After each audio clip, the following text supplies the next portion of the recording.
Quando você abre a sua Bíblia Sagrada, logo vai perceber que ela está dividida em duas partes principais: Antigo Testamento e Novo Testamento.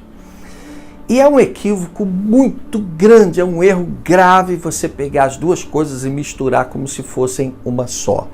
Porque o Antigo Testamento, ele teve o seu tempo e o Novo Testamento teve o seu tempo distinto. São verdades que não se opõem, que se completam, mas hoje nós vivemos debaixo do que chamamos de a nova aliança.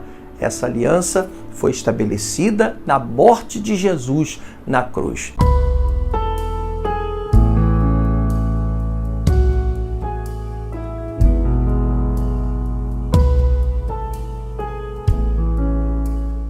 Meus queridos, como a gente já disse no início, a Bíblia é dividida em duas partes principais: Antigo Testamento e Novo Testamento. E essas duas partes retratam tempos diferentes e elas também têm a ver com a forma como Deus interagia e interage com a raça humana. O que nós encontramos no Antigo Testamento a gente chama de Velho Pacto, né? Velha Aliança. Está diretamente relacionado ao povo de Israel, aos israelitas. É lógico que ali nós encontramos muitas verdades, nós conhecemos muitas coisas, sabemos o que Deus gosta, o que Deus reprova. Sabemos disso porque lemos a lei de Deus e entendemos o que Deus disse, ensinou ao seu povo Israel, né? Ali nós temos desde o princípio o decálogo, as tábuas, né, dos 10 mandamentos, lá do Monte Sinai e outras coisas que Deus foi ensinando através dos tempos. Agora, quando chega Jesus, então as coisas mudam completamente. Ali se inaugura um novo tempo. A Bíblia chama de nova aliança, novo pacto.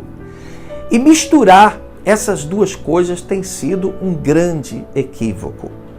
Infelizmente, alguns pregadores e alguns ministérios não conseguiram discernir o que é Antigo Testamento, o que é Novo Testamento, o que é lei, o que é graça, né? O que nós estamos vivendo hoje tem a ver com o novo pacto, a nova aliança.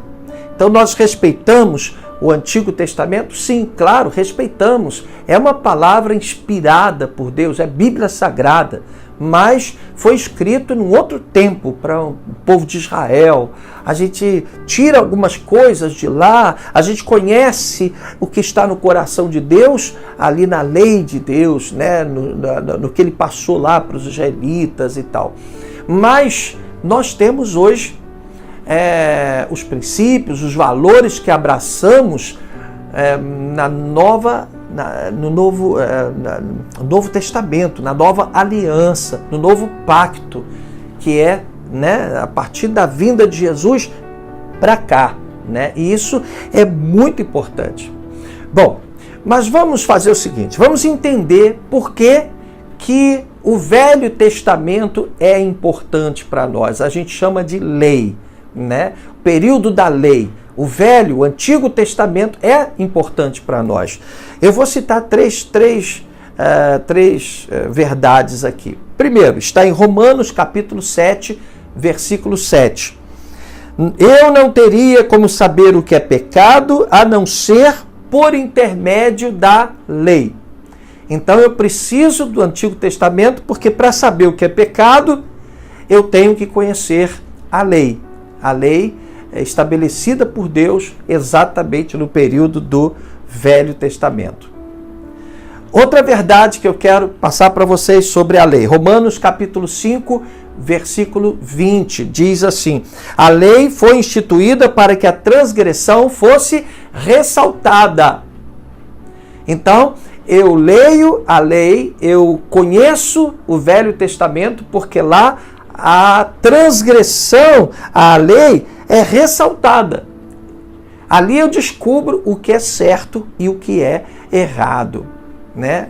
De acordo com a visão de Deus. Bom, e por fim, Romanos capítulo 3, versículo 20, diz que é por meio da lei que nós chegamos à irrefutável conclusão de que somos todos pecadores. Porque a lei estabelece seus critérios e nós temos plena convicção de que não somos capazes de cumpri-los. Então nós entendemos que somos todos pecadores. Por esta razão, a própria Bíblia Sagrada diz em Romanos capítulo 8, versículo 3, que a velha aliança, ela foi a aliança que não deu certo, né? Eu vou ler aqui o que está em Romanos capítulo 8, versículo 3. Diz assim: porquanto aquilo que a lei fora incapaz de realizar, por estar enfraquecida pela natureza pecaminosa, Deus o fez enviando seu próprio Filho à semelhança do ser humano pecador, como oferta pelo pecado, e assim condenou o pecado na carne. Ou seja, por que a lei não funcionou? Por que a velha aliança não deu certo? Por causa da fraqueza humana. Não foi por causa de Deus. Será que Deus teria errado? Não. Deus estabeleceu leis que nós, seres humanos, não pudemos cumprir. Não conseguimos, não fomos fortes o suficiente, não tivemos como cumprir as leis de Deus. Então, a velha aliança, o velho pacto, ou seja, o Antigo Testamento, a aliança que havia sido feita no passado, não deu certo. Foi a aliança que falhou, não por causa de Deus, mas por nossa causa, por minha causa, por sua causa, por causa da fragilidade, por causa da fraqueza humana. Você consegue entender? Então, Deus estabeleceu a nova aliança. Nós agora estamos sujeitos a essa nova aliança. Na Bíblia, é a segunda parte da Bíblia, que a gente chama de Novo Testamento. E ali nós começamos então a receber as orientações do próprio Cristo, dos apóstolos, né? Das cartas dos apóstolos para as igrejas. E ali nós temos todo um conjunto de orientações que nos interessam hoje, no novo pacto, né? É um novo tempo. E basicamente, o que mudou? Vamos entender o que mudou, vamos voltar para a Bíblia Sagrada e vamos ler, inclusive alguns versículos que nós já lemos, nós vamos nos aprofundar um pouco melhor nesses versículos. Vamos ler primeiro Romanos capítulo 3, versículo 20. Tá? A gente já citou aqui no início do vídeo, mas agora nós vamos ler o versículo na sua íntegra, tá? Quer dizer, vamos ler o versículo todo. Diz assim, Romanos capítulo 3, versículo 20. Portanto, ninguém será declarado justo diante dele, diante do Pai, confiando na obediência à lei. Pois é precisamente por meio da lei, ou seja, do Velho Testamento, que chegamos à irrefutável conclusão de que somos todos pecadores. Então, a diferença é que no Velho Testamento as pessoas precisavam cumprir a lei, obedecer à lei para serem consideradas justas.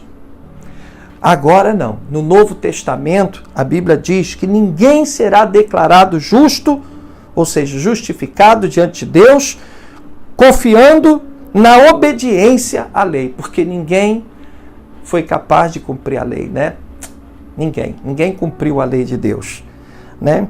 Romanos capítulo 5, versículo 20, diz assim: a lei foi instituída para que a transgressão fosse ressaltada, mas onde abundou o pecado, superabundou a graça. Ou seja, onde havia muito pecado, houve mais perdão ainda, mais misericórdia ainda. É isso que nós vivemos de Jesus para cá, né? Efésios capítulo 2, versículos 8 e 9. É importante a gente conferir na Bíblia, porque não é o que eu penso, não é o que as pessoas pensam, mas é o que está nas Escrituras Sagradas. Efésios 2, versículos 8 e 9 diz assim: portanto, pela graça, a palavra graça significa o favor de Deus. Pela graça sois salvos por meio da fé. Isso não vem de vós. É dom de Deus, não vem por intermédio das obras, a fim de que ninguém venha se orgulhar por esse motivo. Ou seja, eu não sou salvo porque eu sou bonitinho, porque eu sou perfeito, porque eu dou dízimo, porque eu dou oferta na igreja, porque eu faço caridade. Eu sou salvo pela graça. Eu sou salvo porque eu reconheço o senhorio de Jesus. Eu sou salvo porque Jesus pagou o preço dos meus pecados. Que interessante. E para a gente encerrar, Romanos capítulo 8, versículos 1 e 2 dizem assim: portanto, agora não há nenhuma condenação, observa, agora não há nenhuma condenação para os que estão em Cristo Jesus, porque a lei do Espírito da vida em Cristo Jesus te livrou da lei do pecado e da morte. Meus queridos, é muito legal que a gente entenda as Escrituras, porque você vê tanta gente procurando por Jesus, andar com Jesus é realmente sensacional. É maravilhoso você saber que Jesus está cuidando de você, te protegendo, te guardando, te abençoando. Porém, o mais maravilhoso ainda é você saber que por causa da morte de Jesus, você foi perdoado. Que Deus, quando olha para você, não vê mais os seus pecados. Como diz aqui em Romanos capítulo 8, os 2 primeiros versículos. Portanto, agora não há nenhuma condenação para aqueles que estão em Cristo Jesus. Né? Isso é a essência do Evangelho, é a alegria do Evangelho. Você saber que mesmo errando, você tem um Jesus que pagou o preço do seu pecado e abriu caminho para você se colocar na presença do Pai.